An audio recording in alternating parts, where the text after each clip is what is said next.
sala, tá?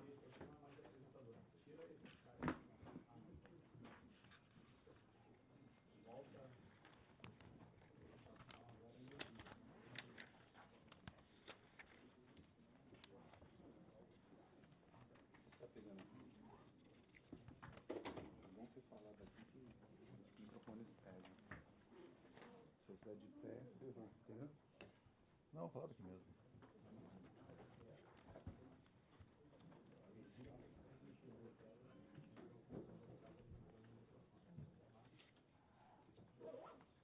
Tudo bem.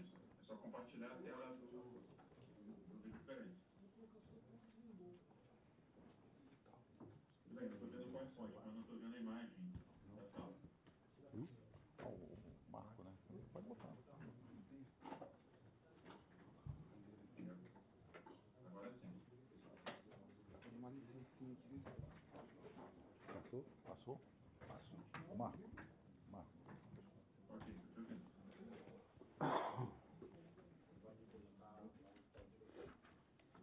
Ok.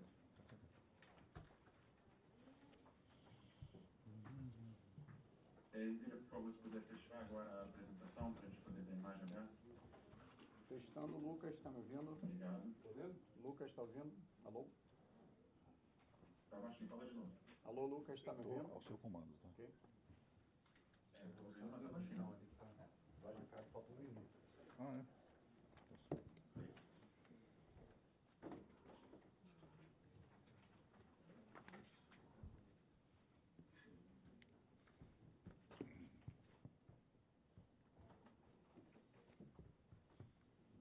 Carlos, Marlon, tudo certo aí?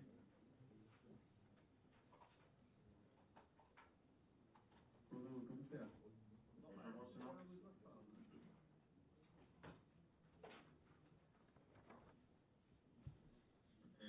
Melhor jogar o sinal. Vamos jogar o sinal, por favor, lá para o YouTube. Vamos lá.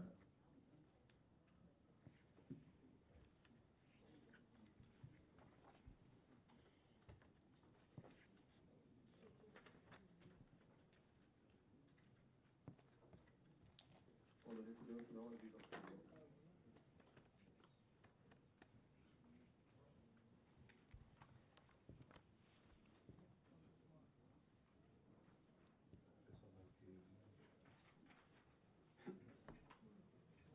Ok. Chegou o sinal. Tudo certo para começar? Fala, Daniel. Podemos? Podemos começar? Podemos, vamos. Então, vamos começar. Carlos, eu vou pedir então para você jogar ao vivo e podemos iniciar. Avisando aqui que está ao vivo. Bom, pessoal, sou Danilo, assessor de Libertadores. A gente chamou o aqui hoje para fazer a apresentação do balanço do primeiro trimestre do banco, primeiro sobre a nossa diretoria. Quem vai fazer a apresentação é o nosso diretor Alexandre, depois o nosso diretor Nelson Barbosa. Depois a gente abre para perguntas, então eu peço que cada um só fale o nome, se identifique antes de fazer a pergunta. O presidente não pôde estar aqui porque está afônico, teve um problema na voz depois do rodador de ontem. Tentou vir, esteve aqui no início, mas não conseguiu. Mas está muito bem representado pelos nossos diretores aqui, para mim eu passo a palavra. Muito bem. Bom, boa tarde a todos e a todas. Prazer estar aqui com vocês. Nós vamos aqui fazer uma apresentação basicamente dividida em duas partes. A primeira a gente vai falar sobre os números do primeiro trimestre e a segunda a gente vai falar um pouco sobre as novidades que nós temos aí, as principais ações que nós estamos desenvolvendo no BNDES. Eu começo então, pode passar aqui a apresentação, pode ir para aquela tela inicial. Pode passar, isso. Para quem está de muito longe e não está enxergando, vocês têm uma cópia aqui impressa. Como eu, por exemplo, que preciso usar óculos aqui. E está na tela também. Tá bom.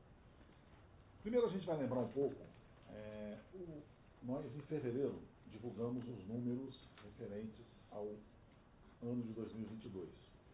E como esses números eles influenciam muito o que nós vamos ver no primeiro trimestre, nós vamos lembrar alguns deles, os mais importantes, né? Nós mostramos que o BNDES no ano de 2022 deu um lucro contábil de 41 bilhões, porém recorrente 12,5 bilhões, porque tinha uma série de efeitos não recorrentes.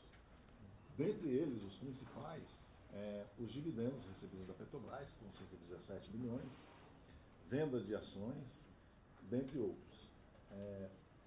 Mostramos também que, na última década, o ativo do BNDES ele encolheu bastante.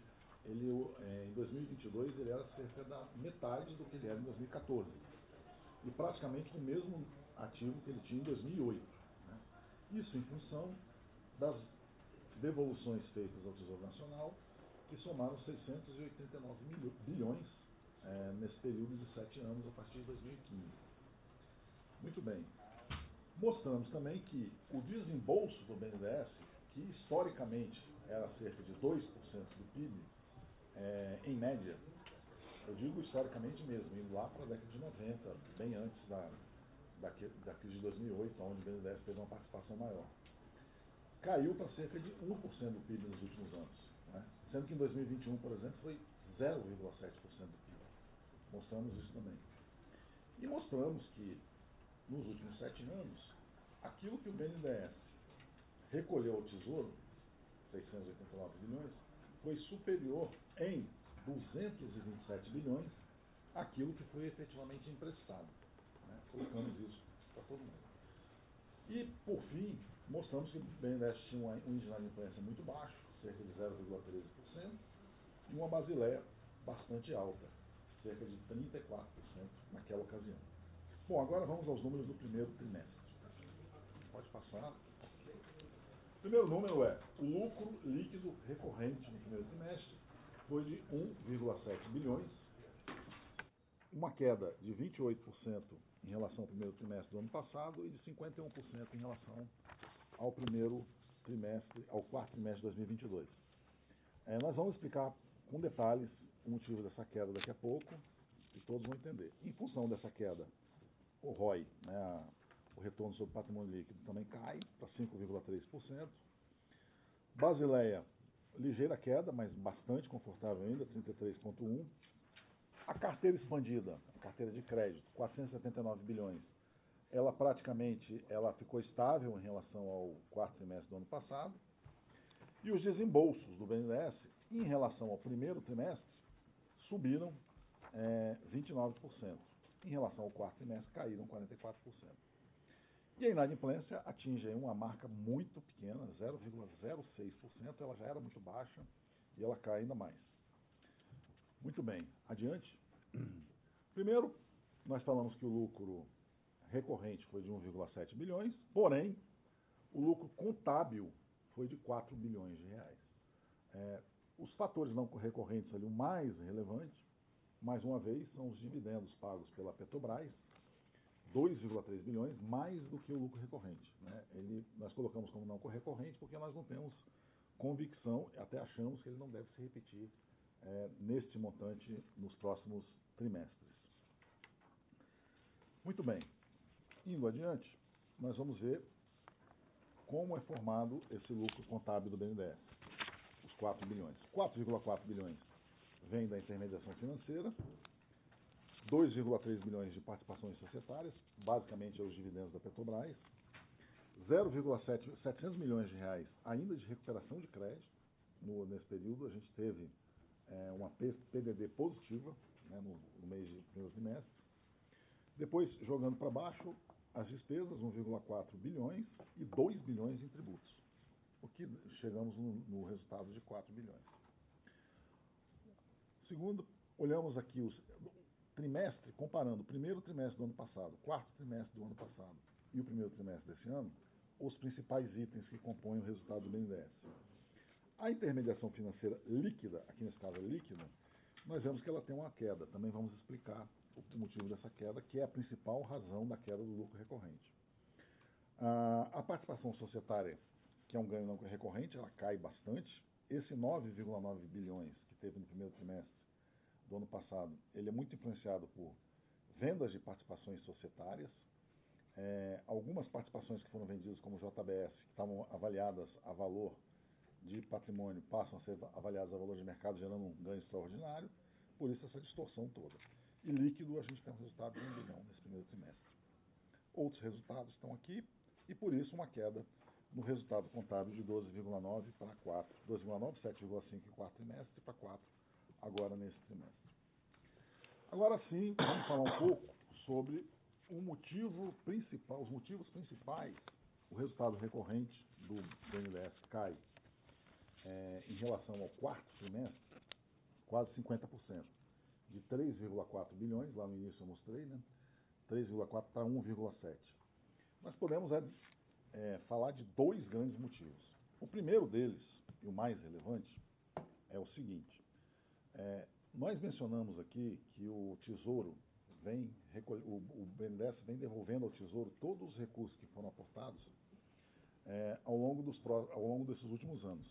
Só que até o ano passado, até novembro do ano passado, o BNDES devolvia à medida que os clientes que tinham empréstimos em TJLP iam pagando. Ou seja, o BNDES tomou empréstimo do Tesouro a TJLP, tinha ativos a TJLP. Até aí estava casada a situação. O ano passado, em novembro, o BNDES devolveu antecipadamente ao Tesouro 45 bilhões. Ou seja, ele devolveu antes de receber esses recursos dos clientes. Isso provocou um descasamento. Quando você tira 45 bilhões de reais de um caixa de um banco, você perde uma receita bastante expressiva da rentabilidade. Você passou a precisar se financiar com Selic, um ativo que você tem, né, em TJLP. Tem uma diferença bastante razoável. Com isso, você provoca uma diferença, só neste quesito, de aproximadamente 800 milhões de reais. Né? Uma parte expressiva dessa queda da intermediação financeira se explica dessa forma. Outra forma que se explica também é que o BNDES tem passivos, né? Captações em dólar no seu balanço, e não tinha, até então, ativos. Até essa data não tinha, até 31 de março. Ativos em dólar. Isso também tem um descasamento que não gera prejuízo para o BNDES, porém, por um efeito contábil, quando o dólar cai, e caiu nesse trimestre de 5,28 para 5,06, você tem um efeito em resultado negativo que aparece aí de 800 milhões. Repito, isso não gera um prejuízo no tempo, mas no primeiro momento você tem essa diferença. Essas são as duas principais razões pelas quais o resultado recorrente do BNDES cai para 1,7 bilhões. Adiante, aqui a gente fala um pouco da carteira de crédito. A carteira de crédito ficou estável, praticamente o que desembolsou retornou, e o que o capitalizou de juros mais o que desembolsou retornou em termos de liquidações. Consequentemente, você tem uma carteira estável. Muito bem. Aqui uma questão que é a seguinte: por conta do nosso ROI ter caído e por conta da nossa carteira ter ficado estável, nós fizemos uma comparação com esses mesmos itens, o que aconteceu nos três principais bancos privados brasileiros, né? Que é esse gráfico que tem agora, que são o Santander, o Itaú e o Bradesco, somados ali. Banco do Brasil e Caixa, quando nós elaboramos esse material, ainda não haviam divulgado balanço, por isso eles não estão ali. Mas a pergunta é, esse efeito aconteceu também nos bancos privados? De uma certa forma, a resposta é sim. Nós vemos ali que o ROI dos três bancos maiores bancos do país, né, privados, cai de 18,9, o ROI recorrente, né, para 14,5, ou seja, tem uma queda de rentabilidade. O BNDES também cai de 6,9 para 5,3, é menor porque o banco de BNDES é um banco de desenvolvimento, nunca vai ter um ROI próximo a um banco privado comercial, mas o efeito é o mesmo, ou seja, uma queda. E a carteira de crédito, que no nosso caso ficou ali estacionada ao redor de 479 bilhões, esses três bancos também estacionam a carteira de crédito ali ao redor de 1 trilhão, 870 bilhões. Ou seja, o efeito de queda de ROI provocado pela situação do crédito atual e de estabilidade na carteira é o mesmo que nós observamos nos três maiores bancos privados. Muito bem. Próximo gráfico, a gente mostra os desembolsos do BNDES. E nós vemos que o ano passado no primeiro trimestre, nós desembolsamos 14,8 bilhões. E no primeiro trimestre desse ano, 19,1. Ou seja, observando a sazonalidade, a gente até subiu cerca de 28%. Quando nós olhamos para o quarto trimestre, a gente tem uma queda. Essa queda aqui tem um pouco de sazonalidade e também tem um pouco de o ano passado ter sido o último ano que o BNDES operou com redutor da TLP. Então, muitos clientes anteciparam as liberações porque os juros ainda estavam um pouquinho mais baratos. Esse ano o BNDES opera sem nenhum tipo de subsídio. O Nelson até vai explicar um pouco para frente o que está sendo colocado. Só lembrando aquela questão do dólar que eu falei, aquele descasamento, a solução para aquele assunto é o banco ter operação ativos em dólar, né? E por isso nós lançamos uma linha em dólar para o agronegócio, o Nelson vai detalhar daqui a pouco. Ela, além de ser importante para a agricultura, importante para os clientes, porque ela tem uma taxa menor, ela também é importante para normalizar essa situação do nosso balanço. Indo para os setores, quais são os setores que nós mais desembolsamos neste trimestre?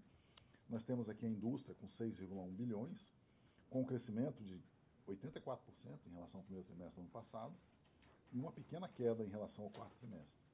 A infraestrutura, que trabalhou com um pouco de queda, comércio com queda em relação ao com aumento em relação ao primeiro trimestre e queda em relação ao quarto, e o agronegócio da mesma forma. São os 4 setores principais que nós colocamos. Muito bem, adiante. Aqui nós olhamos aqui, nós colocamos abril também, e olhamos o quadrimestre. Por quê? Porque estamos prevendo um comportamento um pouco melhor de desembolso do BNDES nos próximos meses. Por que dizemos isso? Naquele gráfico ali, nós pegamos os quadrimestres dos últimos anos, de 2018 para cá. Em verde, nós temos as consultas. As operações de crédito no BNDES elas se dividem em 3 fases, né? Primeiro, o cliente consulta para ver se pode fazer e tal. Depois ela é aprovada e depois ela é desembolsada. E nós observamos no primeiro quadrimestre, isso aí não é uma coisa tão rápida, às vezes demora um pouco, principalmente nos projetos e tal. Um aumento muito grande, muito expressivo nas consultas. Ainda não teve um aumento tão expressivo, apesar de ter aumentado no desembolso, mas o que dá para prever que para frente nós teremos um aumento de desembolso em função dessa estimativa que foi feita ali nas consultas. Muito bem.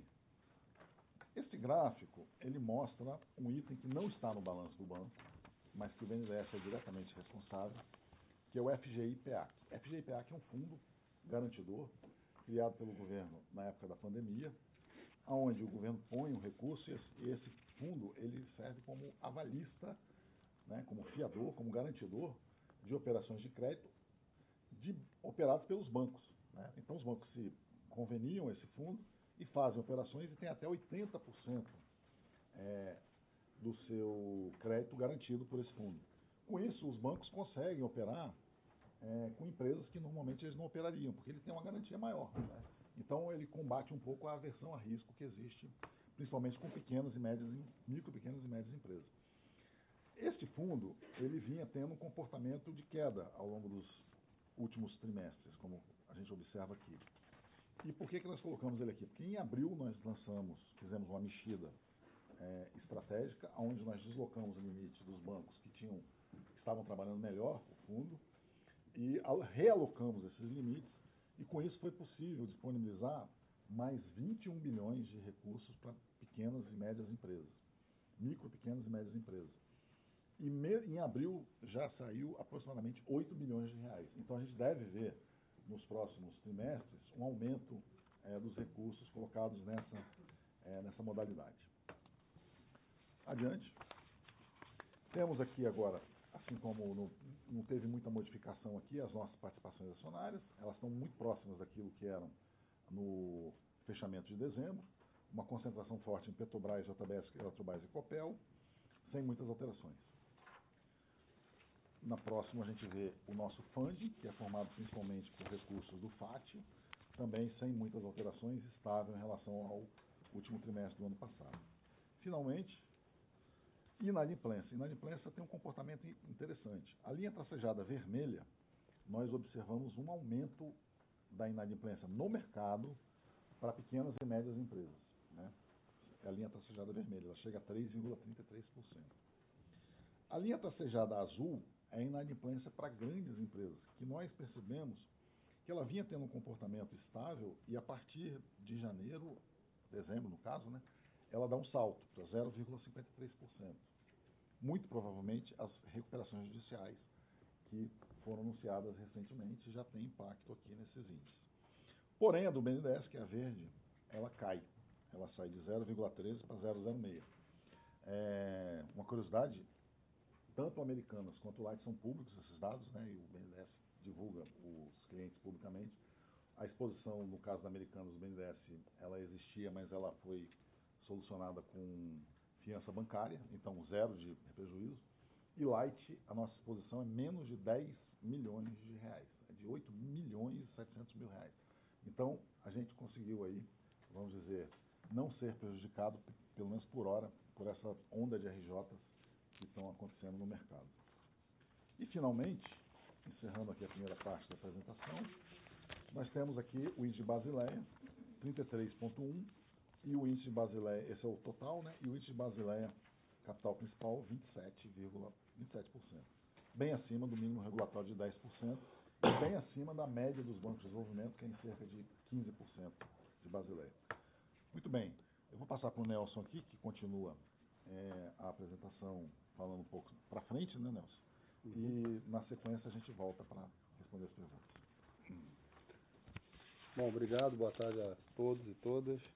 Vou falar aqui um pouco da estratégia do BNDES, das ações que a gente já vem falando aí na mídia, em audiências públicas, o estágio que está, o que nós já fizemos nesses primeiros 3 meses e o que nós estamos trabalhando nesse momento com a expectativa de realização. Então, a gente tem, primeiro, para organizar a estratégia, nós temos a questão de capital, de liquidez e de competitividade. No capital, como o Alexandre já bem colocou, nosso Basileia, né, o índice de capital sobre ativos ajustado pelo risco, está em 33%, que é um índice alto relativamente para banco, né? O requerimento do Banco Central é algo próximo de 12, 13. 10,5, mas todo mundo trabalha com 12, 13, né? Banco de desenvolvimento no resto do mundo normalmente trabalha entre 15 e 19. Então, uma boa utilização de capital significa que o BNDES, com esse capital, ele pode emprestar mais. Quanto mais? É aquele número que quase todos nós já falamos em algum momento na imprensa, que o BNDES pode saltar de um banco que hoje empresta 1% do PIB para um banco que empresta 2% do PIB. Em preços de 2023, um banco que hoje empresta aproximadamente 100 bilhões para um banco que empresta aproximadamente 200 bilhões todo ano. Com responsabilidade financeira, com responsabilidade fiscal, o que o nosso capital suporta. Para fazer ele levar esse desembolso, depende de várias coisas, depende de ter demanda, depende de ter recursos. Devido às devoluções antecipadas ao Tesouro, houve uma redução mais rápida de caixa do ano passado que nós estamos recompondo esse ano. Então, para isso, nós temos uma discussão com o Ministério da Fazenda para adequar os nossos dividendos à prática brasileira, que é pagar 25%. O Ministério da Fazenda já concordou para 2023 que nós paguemos 25% do lucro que nós tivemos em 2022. Em números, em vez de pagar 24 bilhões, vamos pagar cerca de 10 bilhões. Então, isso representa menos 14 bilhões de pagamento de dividendos esse ano, que se encaixa na programação financeira da Fazenda, se encaixa na programação financeira do BNDES. Em paralelo a isso, ainda há um pré-pagamento ao Tesouro Nacional das dívidas que dos empréstimos foram concedidos no passado, programado para cerca de 23 bilhões ao final desse ano. Nós estamos também em negociação com o Ministério da Fazenda e depois em negociação com o TCU sobre a possibilidade de alongar esse pré-pagamento para realizar ele dentro desse mandato até 2026. Essa é uma negociação que ainda está na sua fase preliminar, mas isso a gente espera concluir isso até outubro, novembro. Com isso, a gente pode obter uma melhora de caixa ao longo desse ano para atender a grande demanda de recursos que está acontecendo ao longo de 2023, sobretudo depois do evento da Americanas, que secou várias fontes de crédito tradicional, especialmente para micro e pequenas empresas. No caso da competitividade, nós também já apresentamos a proposta de diversificar as taxas que remuneram o FAT. O que é isso? Hoje, o FAT ele é remunerado por 2 taxas. Quando os recursos são aplicados no Brasil, você paga TLP, que é a taxa do Tesouro pós-fixada de 5 anos. A inflação mais uma taxa de 5 anos. Quando o recurso é destinado ao financiamento das exportações, a gente paga a variação cambial mais uma taxa, né? O que nós estamos pleiteando é basicamente diversificar isso. Além dessas duas que continuam a existir, que a gente também possa pagar taxa Selic e que a gente também possa pagar uma taxa pré, exatamente a taxa pré-fixada que o Tesouro paga, sem subsídio, mas simplesmente diversificando, usando todo o espectro de taxas que o Tesouro se financia, seria também todo o espectro de taxas que o BNDES pagaria ao FAT. A Fazenda já concordou com essa medida, estamos em fase final de redação para submeter ao Congresso Nacional, creio que depois da discussão do novo arcabouço fiscal que a gente espera, o governo também espera que seja discutido nesse mês. E continuamos a discussão sobre uma possibilidade de aplicar um redutor de taxa de juros nos recursos do FAT, aí sim seria um subsídio, com um teto, e para atividades bem específicas, por exemplo, infraestrutura social, fazer escola, fazer hospital, implantar banda larga, saneamento, inovação. Essa é uma discussão que ainda não está madura, mas está sendo feita no âmbito do novo plano de investimento em construção pela Casa Civil e da nova política de industrialização em construção pelo MIDIC. Também parte disso, estamos avaliando a possibilidade de ampliar o uso do Fundo Clima, que foi um instrumento criado pelo presidente Lula em 2009, é um fundo financeiro que já existe, hoje tem uma carteira de 2,5 bilhões, ele desembolsa em média 200 milhões por ano para financiar atividades ligadas à transição energética, à mudança climática, à preservação do meio ambiente, e nós achamos que esse fundo pode ser ampliado, por exemplo, com o Tesouro emitindo Green Bonds e aplicando recursos nesse novo Fundo Clima e com isso financiando o desenvolvimento sustentável, não só a recuperação de florestas, de áreas degradadas, mas principalmente o desenvolvimento urbano sustentável, como, por exemplo, expansão de metrô, eficiência energética, redes inteligentes, distribuição de energia. Então, essas são linhas gerais do que a gente tem feito. Pode passar. Dentro da nossa esfera de atuação, o que nós podemos fazer com medidas operacionais, administrativas, que a gente chama de medidas infralegais, né, como o Alexandre já colocou, já houve várias iniciativas nesse primeiro trimestre. Logo que a gente começou o ano, foi detectado que havia a possibilidade de ampliar o Plano Safra em 2,9 bilhões. Isso foi ampliado, foi rapidamente executado, né, mais 2,9 bilhões para o financiamento agro. Foi criada uma linha em dólar para o crédito rural, inicialmente com 2 bilhões de reais, podendo chegar até 4. Né, ela está começando a ser operacionalizada hoje, também tem grande demanda. Então, se somar as duas coisas aí, já dá quase 5 bilhões só para o agronegócio, que está vivendo uma boa fase. Né? A gente espera, a previsão desse ano é que o agronegócio vai crescer mais de 10%. Foi prorrogado, aí uma medida legislativa, o Congresso prorrogou a vigência do FGIPA, que a previsão inicial é que ele fosse acabar no final desse ano. Ele foi prorrogado indefinidamente, quer dizer que ele nunca acaba, quer dizer que ele não tem uma data limite para o Tesouro sacar os recursos. A partir dessa prorrogação e dos retornos das garantias que já tinham sido feitas, havia mais 1,75 bilhão de reais disponíveis para fazer garantias. Com esse 1,75 bilhões alavancando, a gente pode dar garantias totais de até 21 bilhões. Foi isso que o Alexandre colocou, que já foram quantos? 8,2. Desses 21 bilhões que foram disponibilizados recentemente, já foram utilizados 8. Então, só para mostrar para vocês o potencial dessa garantia. Então, novamente, aqui não tem subsídio, é um recurso do Tesouro, já tinha sido alocado, né? Isso foi melhor utilizado. Em ações institucionais, o BNDES hoje é membro da FEBRABAN, participa das discussões, tem feito vários seminários aí para discutir políticas públicas, teve aquele seminário de política monetária, quando ela era Rezende e outros convidados. Semana que vem fazer uma propaganda, nós vamos ter 2 seminários, tem um seminário dia 23, terça-feira, sobre o empoderamento negro para a transformação da economia, e no dia 25 aqui em São Paulo tem o Dia da Indústria, né, que vai ser feito na Fiesp. A gente espera a participação do vice-presidente Alckmin, com o governador de São Paulo, para também começar a apresentar o que a gente acha que pode ser esse plano indústria para o Brasil. Outras iniciativas, no FGI, SEBRAE, nós estamos em contato com o SEBRAE sobre a possibilidade de eles direcionarem lá cerca de 600 milhões que eles inicialmente queriam usar para criar um banco. Nós achamos que isso é melhor se for direcionado para um fundo garantidor, como o FGIPA. Então, com 600, você pode garantir até 5 bilhões. Então, se eles criarem um fundo garantidor FGI do SEBRAE, isso pode dinamizar mais o crédito que emprestar diretamente. Obviamente, é uma decisão do SEBRAE, a gente está em negociação com o SEBRAE para isso. O Congresso aprovou a TR para inovação, aprovou que, no caso dos recursos do BNDES para inovação, pode-se usar a TR como taxa de juros de referência, então o empréstimo seria TR mais um spread, né, até 5 bilhões de reais. E isso foi aprovado depois dessa mesma medida ter sido autorizada para a FINEP. Então, no início, acho que de fevereiro, o Congresso aprovou para a FINEP. Como sempre teve um alinhamento entre as linhas da FINEP e as linhas do BNDES, faltou ajustar a linha do BNDES e agora está sendo ajustado. Nós achamos que com isso aqui a gente pode também ajudar bastante o financiamento de inovação, né?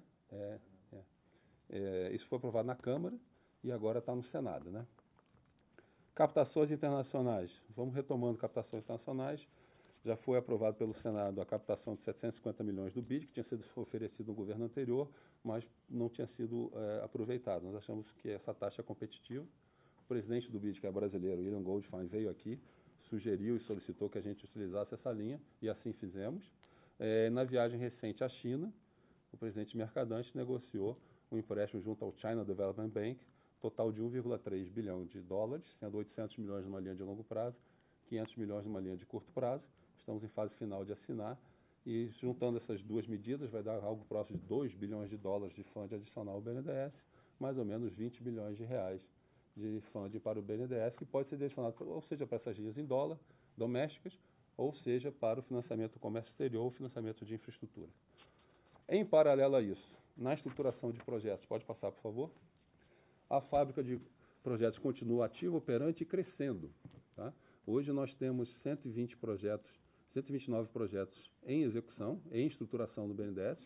Já estruturamos 42, estruturamos desde a gestão anterior, aqui é reconhecer a gestão anterior do governo Bolsonaro, isso começou no governo Bolsonaro, já foram estruturados 42 projetos. Isto continua, hoje tem 129, com um mapeamento de investimento possível nesses 129 de 247 bilhões. Tem projetos de todos os matizes, tem desde concessão de manejo de floresta até construção de usina nuclear, de concessão de parque urbano a concessão de rodovia, escola, creche, posto de saúde, hospital, VLT, metrô. E continuando recebendo mais propostas, né? Recentemente a governadora de Pernambuco assinou no BNDES uma contratação de estudo para fazer o leilão de PPP ou concessão de saneamento no estado como um todo. Outros estados também têm nos procurado para estruturar projetos em saneamento. Bom, passando para o próximo slide, a gente tem aproveitado as apresentações de resultados também para comentar alguns temas do momento, né?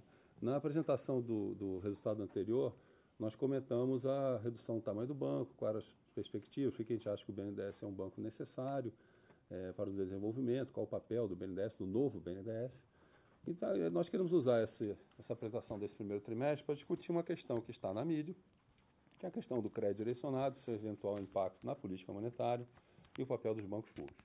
Recentemente houve duas matérias, basicamente muito parecidas, no Jornal Valor e no Jornal Folha de São Paulo, mostrando uma aceleração do crédito pelos bancos públicos. Então, esses são os números dos dois jornais, números certos, vêm dos números do Banco Central. Só que eu acho que tem algumas outras informações que precisam ser adicionadas a essa constatação, que é, primeiro, nem todo crédito de banco público é direcionado. De novo, nem todo crédito de banco público é direcionado. O Banco do Brasil, a Caixa, por exemplo, tem cartão de crédito, faz empréstimo imobiliário, faz empréstimo para você comprar um carro, isso não é crédito direcionado. Segunda coisa, nem todo crédito direcionado é subsidiado. Tem crédito direcionado que é feito a taxas de mercado. Exemplo, BNDES, TLP. Nós usamos a taxa do que o Tesouro paga como referência, a isso adiciona-se um spread e é repassado. Capital de giro, em muitas das linhas o BNDES usa Selic e repassa o recurso com spread. Então, crédito público não é sinônimo de crédito subsidiado, crédito público não é sinônimo de crédito direcionado. Para ilustrar isso, pode passar. Desculpa o viés do professor, mas sempre gosto de colocar o que é crédito direcionado. Né? Da onde vem crédito direcionado? Da onde vem as fontes? No Brasil hoje, o quadro basicamente é esse. Sempre tem uma exceção ali, a gente fez um resumo para vocês. 30% dos depósitos à vista devem ser aplicados em crédito rural e 2% devem ser aplicados em microcrédito, com taxa regulada. Isso aqui é a base do Plano Safra, por exemplo. 65% dos depósitos de poupança deve ser destinado ao crédito imobiliário, com taxas reguladas. Taxa da poupança mais um spread. 35% das captações da letra de crédito do agronegócio deve ser aplicada em crédito rural. Aí acho que é taxa livre. 100% das captações de letra de crédito imobiliário deve ser direcionado ao financiamento imobiliário. Também taxa livre. É direcionado, mas é livre. Tá? 28% da arrecadação do PIS/PASEP vai para o BNDES, é um recurso FAT, que é aplicado é direcionado para várias atividades, com TLP, ou a taxa variação cambial mais X. É direcionado sem subsídio. Tá? E tem os recursos dos fundos regionais, Fundo do Nordeste, Fundo do Norte, Fundo do Centro-Oeste, que vem uma parte da arrecadação do IPI e uma parte da arrecadação do imposto de renda. Aqui tem subsídio. Tá? É bem pequenininho, mas aqui tem subsídio. Então, esse é um mapa. O que isso significa? Se a gente pegar as concessões, só as concessões, que é o fluxo, nos últimos 12 meses, 88,8% foram concessão de crédito livre. O crédito direcionado foi 11,2%. Então, aquela taxa de crescimento que o valor e a folha corretamente apontaram que acelerou, é sobre esse azul aqui. Acelerou, mas é uma parcela pequena da concessão. Então, não consideramos que isso seja tão relevante assim a ponto de ameaçar a eficiência da política monetária. Segundo lugar, dentro desses 11,8%, quem é quem? O crédito habitacional é 5% desse total de concessões direcionado. O crédito rural, 3,4%. O BNDES é 1,4 ponto percentual do total de concessões dos últimos 12 meses. Vem crescendo, mas ainda é muito pequeno. Os outros 1,4, são outras fontes aqui, é basicamente aqueles empréstimos garantidos que foi feito corretamente pelo governo anterior, que deu garantia, usou o FGI e o FGO para dar garantia para capital de giro, para que a economia pudesse atravessar a pior fase do Covid. Esses são os outros 1,4. Então, para colocar em perspectiva, quando a gente bota a taxa de crescimento, faz parecer que a coisa é grande. Na verdade, nós estamos falando de 11% do crédito concedido no Brasil nos últimos 12 meses. Aí um número que recentemente foi apresentado por várias instituições, inclusive o Banco Central, que foi a elevação do estoque. Aquilo que eu mostrei para vocês é o fluxo, o total de concessões. Aqui é o estoque. O estoque de crédito direcionado subiu de 39,5% para 40,9%. 40,9% agora em março, um aumento de 1,4 ponto percentual. Parte disso é a retração do crédito privado, devido ao aumento da taxa de juros e o efeito pós-americanas. Tá? Mas não é a primeira vez que a gente vê isso, aconteceu também durante o Covid. Durante o Covid houve uma desaceleração do estoque de crédito livre e uma aceleração do estoque de crédito direcionado. Às vezes isso acontece. Essa magnitude eu acho que ela ainda é pequena e ela é muito recente para ser base de temores sobre o eventual impacto de crédito direcionado na política monetária. Acho que temores sobre isso são infundados. E aí eu gostaria de dizer que não existe uma relação mecânica entre o crédito direcionado e a taxa Selic. Baixar o crédito direcionado não automaticamente aumenta a taxa Selic. Como bem disse também o Banco Central, dizer que também não existe uma relação mecânica entre política fiscal e a taxa Selic. A economia é um pouco mais complexo do que essas regras de 3. Colocando uma perspectiva mais ampla, aquele número que o Banco Central apresentou é só o mercado de crédito. Mas o mercado de crédito, o mercado financeiro envolve mais do que empréstimos. Tem títulos, tem mercado de capitais, ações, debêntures. Então, usando os próprios números do Banco Central, nós fizemos mais 2 números. Nós vimos quanto é que é o crédito direcionado no total de mercado de capitais e mercado de crédito. Então, a linha de baixo, está 25%, é o quanto é o crédito direcionado no mercado total de capitais, contando dívida externa. Ele fica mais ou menos estável em 25%. Aqui não há indício de aumento de participação no crédito direcionado. Se eu tirar a dívida externa, é a linha de cima. Aí é só o mercado de crédito de capitais em reais, doméstico. Ele está mais ou menos estável em 33,2%.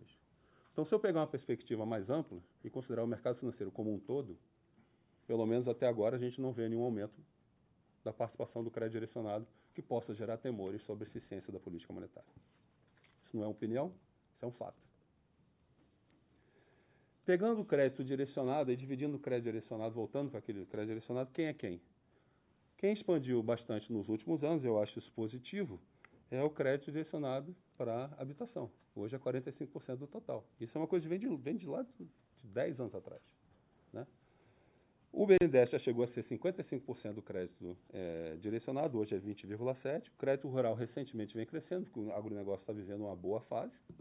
E houve essa linha que dá um salto aqui durante a crise do Covid, são aquelas linhas que contavam com garantia do Tesouro. Foi aquele capital de giro, que são garantidos por fundos do Tesouro, direcionados, mas com taxas de mercado, que é aquele que você tinha que prestar Selic mais um spread fixo, né? Então era vinculado a Selic, mas é um crédito direcionado. Bom, para explicar um pouco o que aconteceu com todos os números, não só com apenas um gráfico. Aí nós pegamos a taxa de crescimento.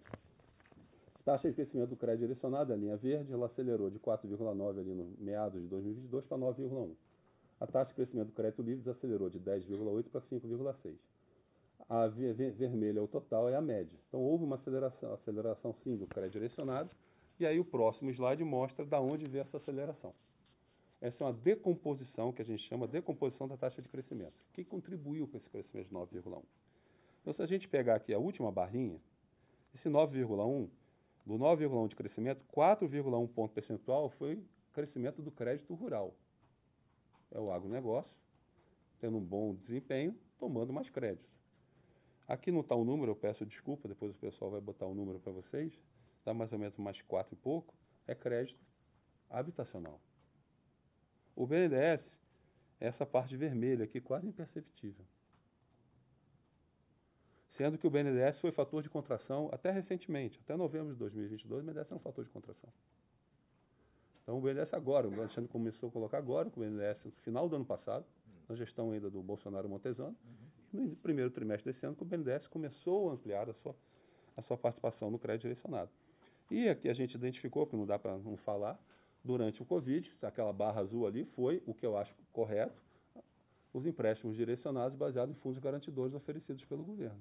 Foi uma ação necessária durante aquele momento e agora se retomou um pouco, que se retomou como as linhas do FGI no BNDES e as linhas do FGO no Banco do Brasil.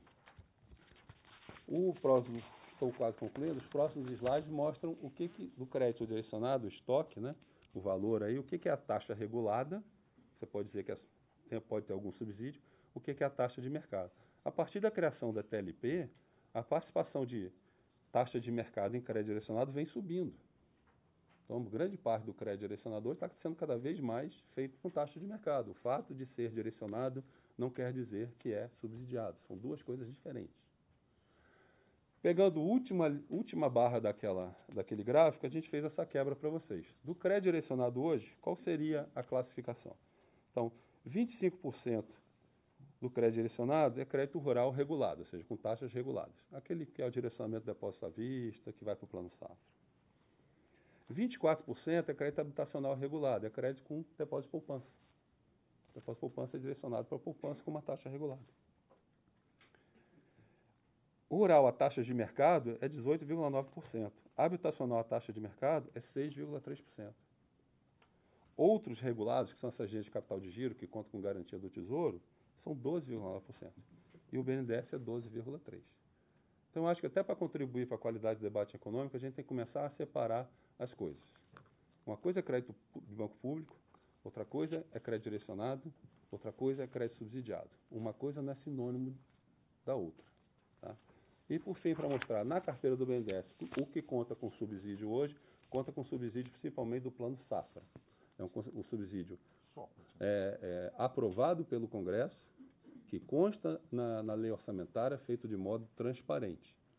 São linhas em que o BNDES empresta, o tomador tem uma taxa menor e o Tesouro equaliza o BNDES, não é só o BNDES, equaliza o Banco do Brasil, equaliza o Banco das Cooperativas. E a da proporção da carteira do BNDES hoje, esse crédito com equalização corresponde a menos de 18% do total, sendo que ele já foi de 28,6% do total. Em 2019, eu não lembro de reclamações do Banco Central sobre a equalização do crédito direcionado, quando isso era 28,6% do total. Eu estranho que exista algum tipo de reclamação hoje, onde isso já caiu mais de 10 pontos. É isso. Vamos abrir para as perguntas, então?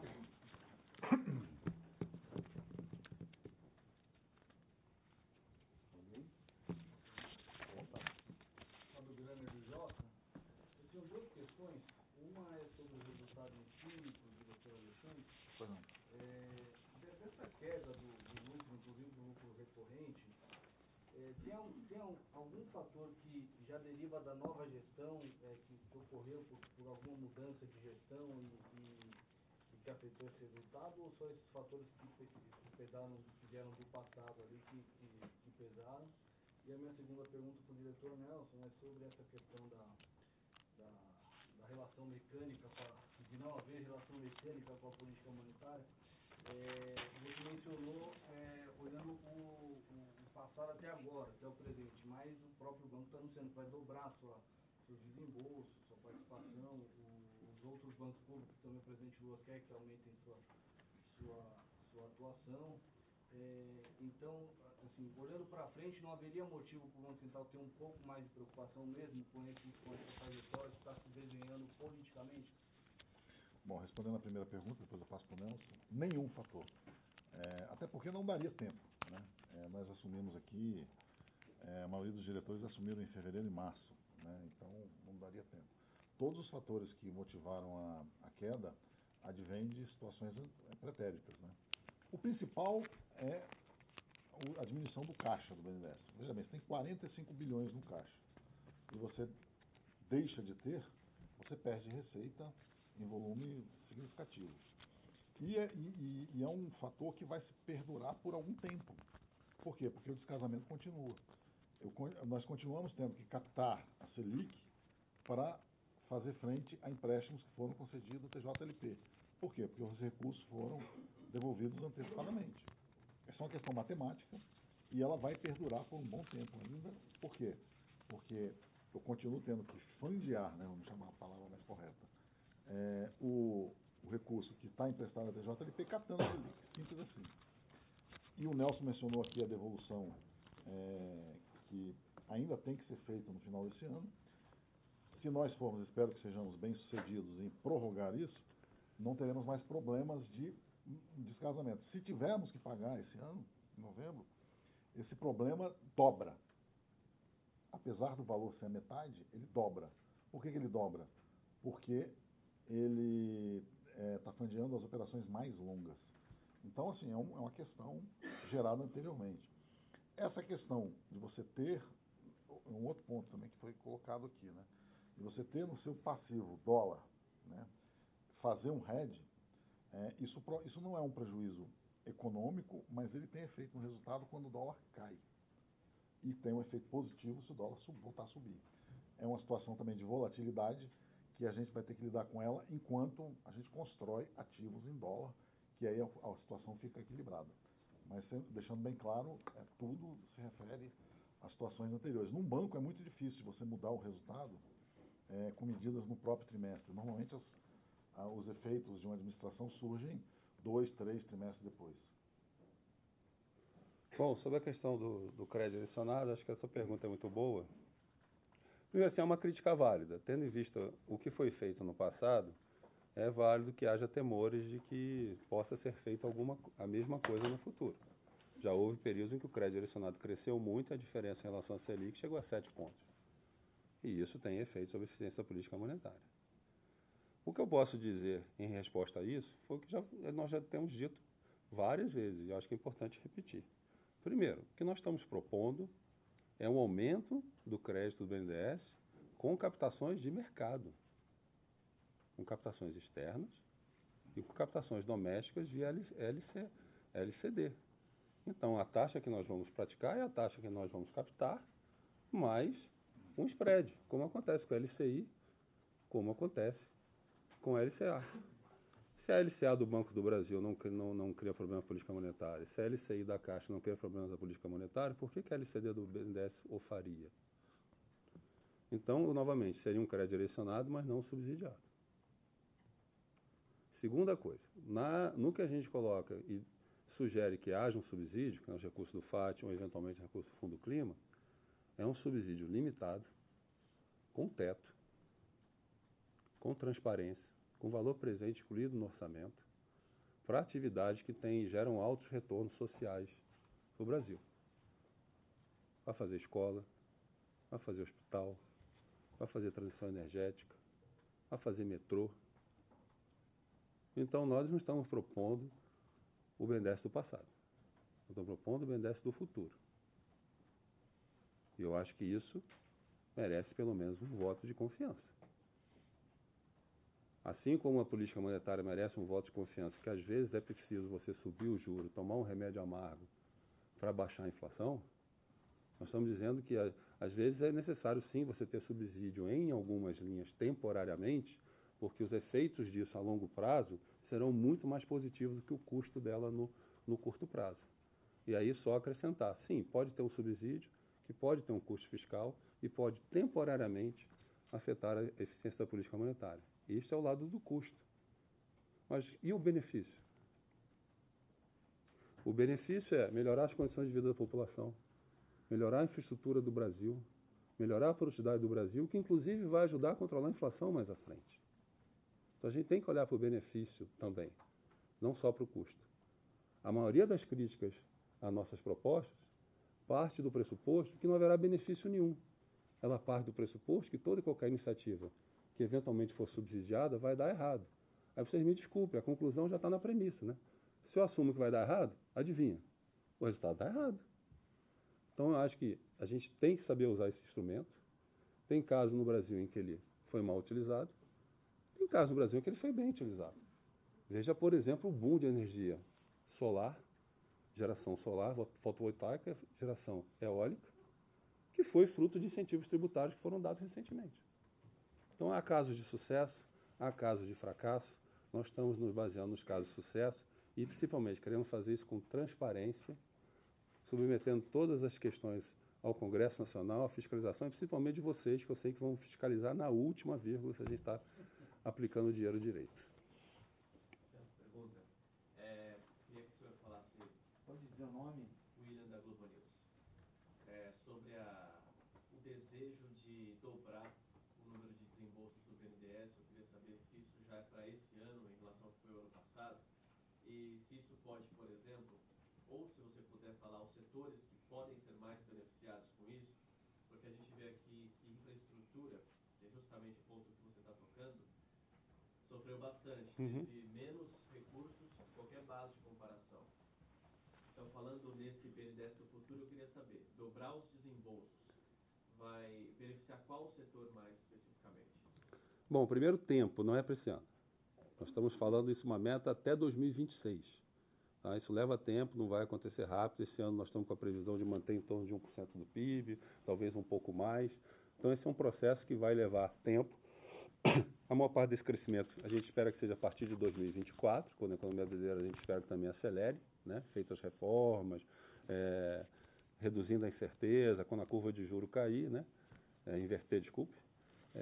A gente espera que o investimento vá subir, aí vai aumentar mais a demanda. Então, é uma meta para até 2026, não é uma meta para curto prazo. Então, seria um aumento bem gradual em cada ano. Quais os setores? Nós não temos necessariamente um setor mais ou menos preferido, tá? Isso aqui são as políticas do governo que vão definir isso. O que a gente detecta como oportunidade é a infraestrutura, como você bem falou. A infraestrutura tem um papel de crescer, já começou a crescer no passado, possivelmente pelo setor de saneamento. Eu acho que o setor de saneamento continua crescendo. Espero retomar essas concessões cada vez mais de rodovias, tem toda uma questão de conectividade, né, de banda larga, 5G. Eu acho que a infraestrutura tende a crescer em relação ao atual. E nós queremos recuperar também o que há mais o crédito para micro, pequena e média empresa. Nós trabalhamos muito com cooperativas, queremos trabalhar mais. E comércio exterior. O comércio exterior já foi uma área de grande desembolso do BNDES, focando inicialmente em exportação de bens, que é onde não há polêmica, né? E a gente detecta espaço para expandir mais as exportações, financiamento das exportações. Esse ano a gente fez, acho que o primeiro contrato de exportação de avião para a África, né? Sim. Foi um contrato da Embraer, que o BNDES está financiando, né, para o Egito. É um mercado que está crescendo. Esses seriam os principais setores. Em termos de atividade, transição energética, aumento de eficiência energética, né? Desenvolvimento urbano e inovação. Seriam nossos principais focos nos próximos anos.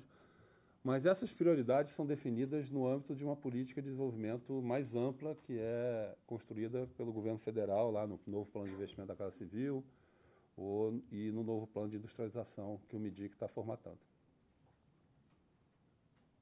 Mariana, por favor.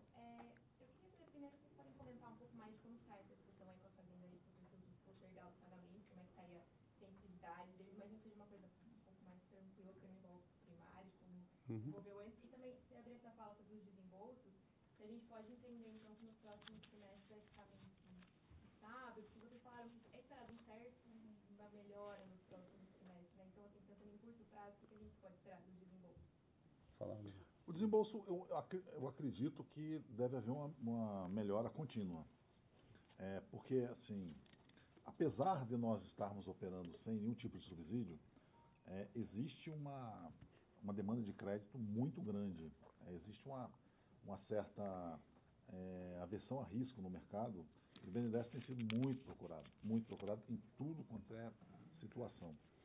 Então, acredito que vai haver uma melhora contínua, não vai haver nenhuma explosão, mas haverá uma melhora contínua. Aquele número de consultas que nós mostramos ali na apresentação, ele é um indicativo, né? Quando você coloca abril e compara o quadrimestre, o número de consultas está bem superior. A consulta é a primeira fase, né, do desembolso. É um desembolso futuro, né? E as linhas também que nós lançamos aí, essa linha em dólar, por exemplo, para a agricultura, ela está tendo um desempenho assim, muito grande, né? A gente lançou ela no AgriShow e as reservas e as consultas que nós fizemos acabaram no primeiro dia, esses 2 bilhões. E nós anunciamos mais 2 bilhões porque esperamos chegar aí próximo de 4 bilhões. Então, respondendo sobre o desembolso, acho que uma melhora contínua nós devemos observar nos próximos trimestres. Na questão de dividendos e pré-pagamentos, o dividendo já, como eu disse, a Fazenda já concordou com o nosso pedido, isso a gente agradece a equipe do ministro Haddad. Desse ano, nós pagamos apenas 25%. Operacionalizar isso é uma questão do próprio Tesouro, né, que é o acionista, né, se comunica lá na Assembleia de Acionistas. A questão do TCU, a Fazenda também concorda em alongar esse pagamento, mas é uma decisão que é um pouco mais complexa, que envolve uma negociação com o TCU. Como existem outros bancos públicos em situação semelhante, isso está sendo coordenado pelo Ministério da Fazenda e vai ser negociado com o TCU, vai depender do acordo do TCU. Esse é um pagamento que está previsto para o final do ano, então nós ainda temos tempo para apresentar nossos argumentos ao TCU e apresentar um novo cronograma e ver se o Tribunal de Contas concorda com isso. Lembrando que, em 2020, estava previsto um pré-pagamento, aí veio a crise da Covid, e devido à crise da Covid, necessidade de aumentar o crédito e tal, aquele pré-pagamento de 2020 foi suspenso, ele foi zero, né? Esse ano nós não estamos vivendo uma crise da magnitude do Covid, mas devido ao evento Americanas, está havendo temporariamente um aumento de demanda de crédito sobre o BNDES e outros bancos públicos, que justifica uma reavaliação desse cronograma de pré-pagamentos pela nossa visão. Só para confirmar, 23 bilhões. 23 bilhões. Obrigada.